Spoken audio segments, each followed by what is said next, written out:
दिल्ली में कोरोना मरीजों को लेकर बने हालात पर बीजेपी ने चिंता जताई है। बीजेपी ने कहा केंद्र सरकार हर तरह से दिल्ली के साथ है। अब केजरीवाल को सड़क पर आकर लोगों को भरोसा दिलाना चाहिए। दिल्ली सरकार को मानवीय बनने की सलाह भी दी गई है। राजनीति के आरोप पर कहा हम राजनीति नहीं कर रहे, हम सहयोग कर रहे हैं। दिल्ली में कोरोना को लेकर सुप्रीम कोर्ट ने सख्त टिप्पणी की है। दिल्ली के हालात को भयानक बताया। सुप्रीम कोर्ट ने कोरोना के इलाज को लेकर दिल्ली, महाराष्ट्र समेत कई राज्यों से जवाब मांगा।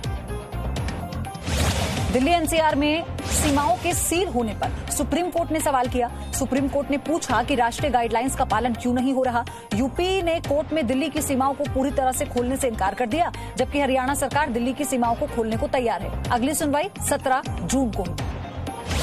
लॉकडाउन में कर्मचारियों को वेतन नहीं देने वाले उद्योगों को सुप्रीम कोर्ट ने राहत दे दी है। सुप्रीम कोर्ट ऐसे उद्योगों पर कार्रवाई करने का निर्देश दे चुका है। साथ ही सुप्रीम कोर्ट ने कहा कि सरकार उद्योग और कर्मचारियों के बीच बातचीत करके रास्ता निकाले। देश में कोरोना संक्रमण ने अब तक का रिकॉर्ड तोड़ दिया। पिछले 24 घंटे में कोरोना 10,956 नए मामले सामने आए हैं। 396 लोगों की मौत हुई है। देश में कुल कोरोना संक्रमितों की संख्या 2,97,000 के पार पहुंची। 1,47,000 लोग अभी तक ठीक हो चुके हैं। अब तक 8,498 लोगों की मौत हुई। देश में रिकवरी रेट बढ़कर करीब 50% हुआ।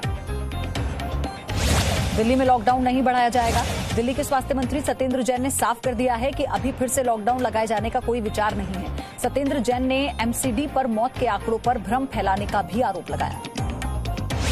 दिल्ली में कोरोना संक्रमण के बढ़ते मामलों की वजह से बाजार बंद किए जा रहे हैं। व्यापारियों के अखिल भारतीय संगठन ने दिल्ली के व्यापारियों से राय मांगी है। बाजार बंद करने पर फैसला लिया जाएगा। आज शाम तक सुझाव मांगे गए हैं। दिल्ली में कोरोना संक्रमण के मामले तेजी से बढ़ रहे हैं। दिल्ली में कुल कोरोना संक्रमितों की संख्या बढ़कर 34,687 तक पहुंच गई। इनमें से 12,731 लोग ठीक हो चुके हैं, जबकि 20,871 लोग अभी भी संक्रमित हैं। दिल्ली में कोरोना संक्रमण से अब तक 1,085 लोगों की जान जा चुकी है। महाराष्ट्र में कोरोना पॉजिटिव मरीजों की संख्या बढ़कर 97,648 हुई। 24 घंटे के दौरान महाराष्ट्र में 3,607 नए केस सामने आए। 24 घंटे में महाराष्ट्र में कोरोना से 152 मौतें हुई। महाराष्ट्र में कोरोना से मरने वालों की संख्या 3,590 हो गई है। महाराष्ट्र में अब तक 46,078 मरीज ठीक होकर डिस्चार्ज किए जा चुके हैं। महाराष्ट्र में कोरोना संक्रमण से प्रदेश के एक और कैबिनेट मंत्री संक्रमित हो गए। उन्हें इलाज के लिए कोरोना अस्पताल में भर्ती कराया गया। एनसीपी से संबंध रखने वाले ये कैबिनेट मंत्री प्रदेश के मराठवाड़ा इलाके से चुनकर आए हैं। इसके साथ ही महाराष्ट्र में कोरोना संक्रमित होने वाले मंत्रियों की संख्या 3 हो गई। पहले संक्रमित हुए 2 मंत्री ठीक हो गए। राजस्थान में राज्यसभा चुनाव को लेकर बयानबाजी तेज है। मुख्यमंत्री अशोक गहलोत ने कहा देश में लोकतंत्र की हत्या हो रही है। पीएम मोदी और अमित शाह को कोरोना की चिंता नहीं है। बिहार के सीतामढ़ी जिले में जानकी नगर बॉर्डर के पास खेत में काम करने गए मजदूरों पर अचानक से नेपाली सशस्त्र बल पुलिस बल ने अंधाधुंध गोलियां बरसा दी। घटना में एक व्यक्ति की मौत हो गई और 2 लोग गंभीर रूप से घायल हैं। घायलों को इलाज के लिए शहर के अस्पताल में भर्ती किया गया। नेपाली पुलिस एक भारतीय नागरिक को पकड़कर अपने साथ ले गई। सेना और जम्मू कश्मीर पुलिस के संयुक्त अभियान में लश्कर-ए-तैयबा का एक आतंकी पकड़ा गया। खुफिया सूचना पर सुरक्षा बलों ने शोपिया के खोजपुरा गांव में तलाशी अभियान चलाया है। पकड़े गए आतंकी की पहचान जाकिर अहमद खान के तौर पर हुई। एक पिस्टल और 12 गोलियां बरामद हुई। पाकिस्तान ने फिर युद्ध विराम का उल्लंघन किया। पाकिस्तानी सेना कश्मीर में बारामूला जिले के 4 गांवों पर भारी और हल्के हथियारों से गोलीबारी कर रही है। इसके साथ ही उरी सेक्टर के रिहायशी इलाकों में भी गोले दागे गए। सेना पाकिस्तान की हरकतों का कड़ा जवाब दे रही है।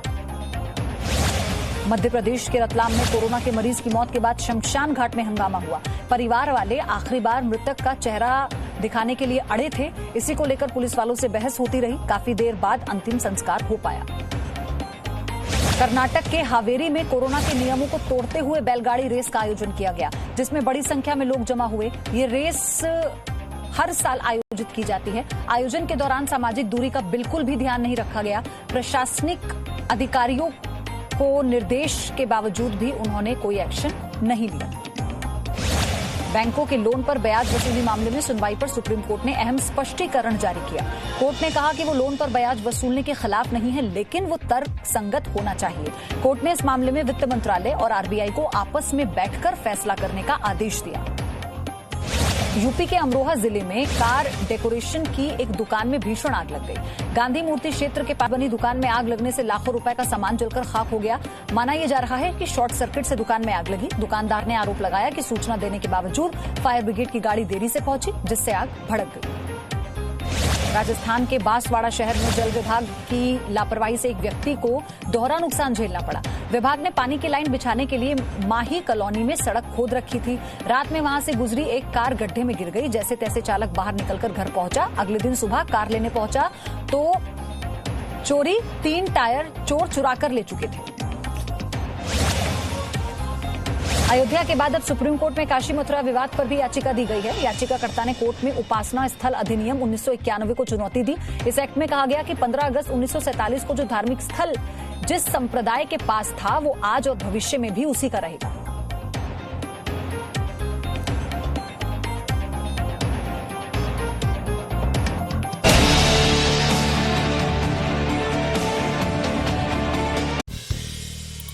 नया जी न्यूज ऐप अब बेहतर फीचर्स के साथ हिंदी अंग्रेजी के साथ साथ देश की अन्य भाषाओं में भी भारत और दुनिया की तमाम खबरों का अनूठा कलेक्शन।